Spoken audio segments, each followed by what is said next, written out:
You can see the glyphs on the inlays. Yeah, well, that's so nuts. I mean, so much information on that. And the back seems like it's tied to that constellation too. Or, yeah, whoa. So this is your collection, right, Trevor? Can you tell me anything about this? I mean, just some about your research. Thank you to Josh. Thank you to Jesse. It's so fun to be here. These pieces all come from Mexico. They all come from the same place. There's some variants. There's some different types. Yeah. These are the ones that we've been studying a lot. And learning more about how they're made and what they're made of. So you as one of the chemists working on this project, I noticed you have a variety here. So it seems like you like to kind of like analyze and test the different pieces to get an idea of what materials we're looking at. Even within one piece, you have a lot of different things to test. Yeah, like how would you explain this one? I mean, there's multiple different inlays. There's layers. If you can see those lips. Wow. Tiny, tiny lips. I can. There's even inlaid tiny lips. Tiny lips. So first you do, there's steps to all this, but we've got the lips, we've got the eyes. All of this is very much glassy and shaped. So it's inlays on top of inlays on top of inlays, inlaid onto one piece itself, and there are some others here that in Dr. Pablo Garcia Sanchez's book, he has a few pieces that are labeled as a white jade. Yeah. And it's this material. So do you think it's a white jade? I mean, have we tested it? It's extremely like jade. It's deceptively like jade. Look at that. These ones, they really glow with the UV light, right? If you could explain the UV light glow, because I know you've also been at the forefront of this information. We've been working really hard on what the ultraviolet light truly does. And as a passionate researcher, I've been highly activated by the ultraviolet light, working with crystals, right? Because we know that it is one of the frequencies that can activate phosphorescence and quantum photonics. Yes. Which quantum photonics is actually, it almost feels like we're at the forefront of something new when you get into quantum photonics. But it is something that, they recently discovered, I think in like 1999 or something, where it was access to quantum technology through crystal resonance. So we can see that there's information all on the pieces. Yeah. But within the matrix, the crystalline matrix, there's possibly even more information, right? Yeah. Stored in like the crystal skulls. Yes. Right? Recently, I was doing some more research on the crystal skulls and some of the forms of crystal that are likely to be present. I have to test it. I haven't tested it yet. But from what I think, those kinds of crystals are used in memory storage in modern day computers. Right? Okay, and this is important because this is coming from a scientific background, right? You've been in the labs. You've been the one you've been using these high-tech machines to do these types of testing, right? Yep. So we actually have this is a scientific confirmation coming directly from, our chemist here. Yeah, so what types of tests have you had access to, right, when you're doing this lab work? And you don't have to, let everyone know about the recent discoveries, because I know there's some secret juicy stuff, but we can keep that on the background. That's to come, because these are new discoveries. But you could just let them know, like some of the X-ray spectroscopy or thermoluminescence. There's certain things that we could do to analyze these artifacts. The pieces are obviously mysterious. They're mysterious. They have a lot of very fine artwork, and there's a lot of symbolism. But the material science has been very difficult to understand at times. Yeah. And we're getting now more and more clear on how they were made, how technologically capable one must be to create anything like this. But so some of the equipment we've used are electron microscopes. So these are microscopes that can see to the atomic scale. Get out of here. So it's whenever I think about, I got my digital microscope, and it's just they're so limited, but they are still advanced. But the digital microscopes have helped us look deep. Those only go up to like 250 magnification. We're at 100,000 magnification. So how many times that is your standard digital microscope? We're looking at something like, almost like 10,000 times the amount or something. I mean, it's like... Yeah, we're... Can you imagine that? So this is why this is exciting, because when I think about like the atomic structure of crystals, I kind of have to use my imagination. But I do, in a sense, use it like a microscope with 1,000,000 times magnification, right? Because we have to use our imagination when you get into this quantum level. And some of these technologies, they can read the structures and map what kinds of crystals are there. Wow. Because not all crystals are the same. Okay, and so this is how you feel like you came to the discovery of this might be the same crystal structure that they use for data storage, right? It's related. Like I'm saying that when I've come across all this stuff, the crystal skulls are related to these. You know, they're related. Yes. Yeah, and we do have documentation that there's ones right there. And you have some at home. So. Yeah. Well, there's extensive documentation. Like the fabled crystal yes, of the skulls. Myths that of these ceremonies that they were doing, you know, and the Mitchell Hedges one that's here. Yeah. The idea there, from lore, from myth, is that those crystal skulls, they remember our history. They remember our past. Yeah. Our ability to tap in. Yes.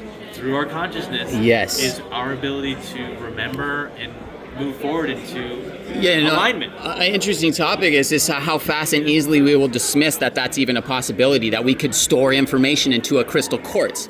But when you actually analyze how does our technology work, we look into this 144 green array microchip, and you realize that it is back engineering the human biofield, the human scalar harmonic field. Yeah, Jimmy Church, good seeing you, brother.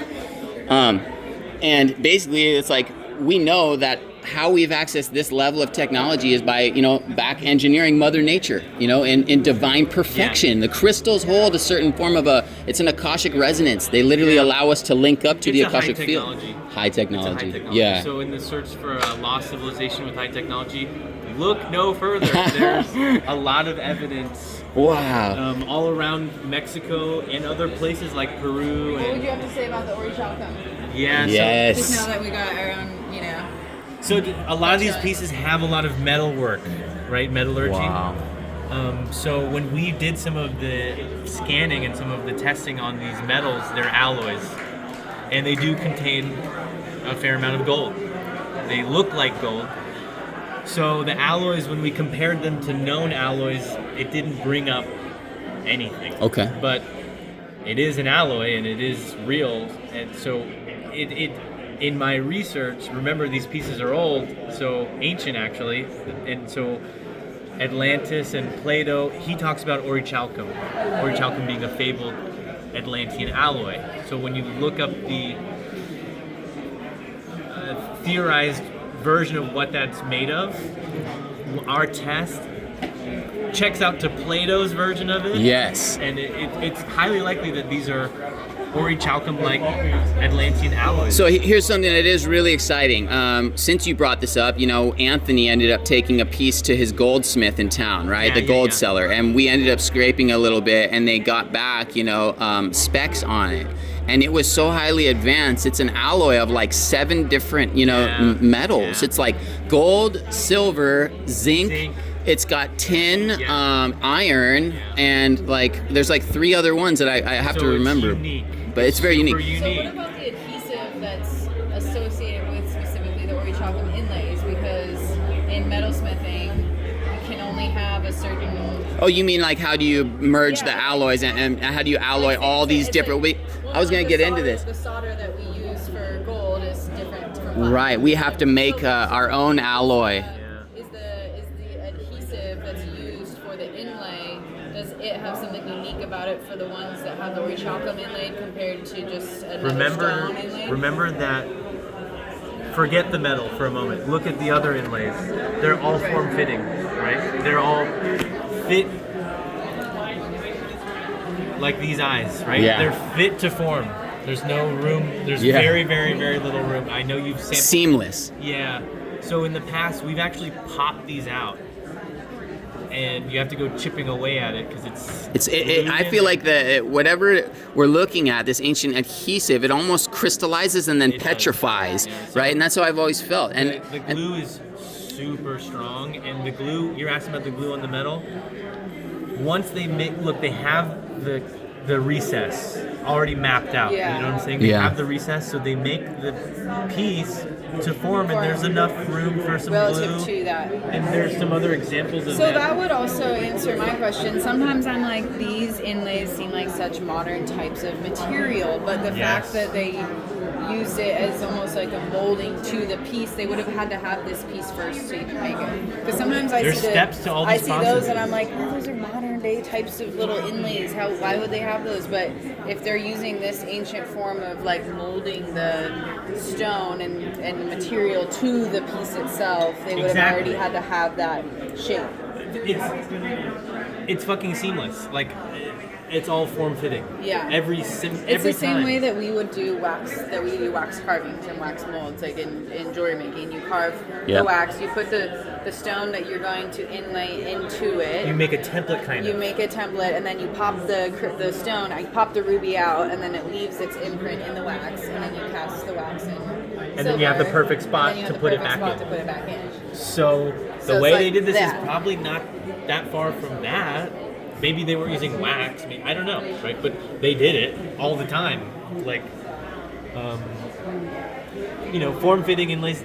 This is more of like a terracotta. Hey, we saw you at the last event, huh? But when we spoke together at Stairway to the Stars and at Conscious Life Expo, I was saying on our talks, and I'm so grateful to be up there with you. Yeah. And I think that they're ceramic. And then here we are. We have a terracotta. Yeah, we know that they're ceramic, but like, for example, Oleg, like obviously it's ceramic. Yeah. What I'm saying is they're all ceramic-like. So they're not rocks. Yeah. They're not stones. They're manufactured. They're synthesized. So it is high technology.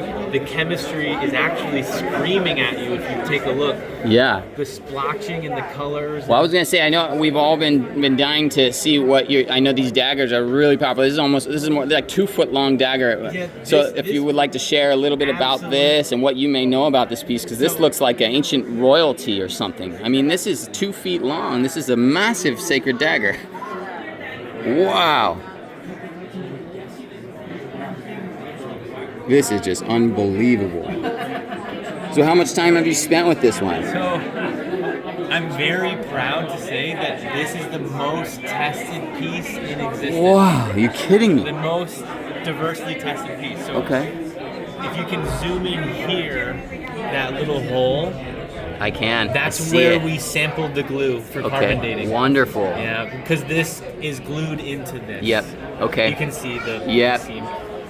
Originally, I was going to actually go in the eyes, and Oleg said, "Don't do that." Yeah, save the eyes. Okay. Because as you can see, the eyes are inlays, the lips, right? Okay. But the artistry is very interesting. All these through holes. Yes. That's that labor of love, right? You don't just do that if you're knocking off something for a tourist attraction. This is something. We're beyond that now. We're beyond that. We're beyond that. It's real time. It's real deal. It's exciting. Yeah. They are genuine. They are ancient. This piece is one of the first I ever got, and got me hooked. Yeah. I mean, imagine if that was your first piece, something must have happened. There was no turning back. Wow. Yeah, Trevor. Hey. So how do we find you? Because if I do a YouTube with this, I want people to be able to find your research. I know we're getting there. You can find me through Josh. Ancient Aztlan. Okay. Well, there it is. Hey, good work, Trevor. We're excited about this. Next level. You. Master Chemist coming at you.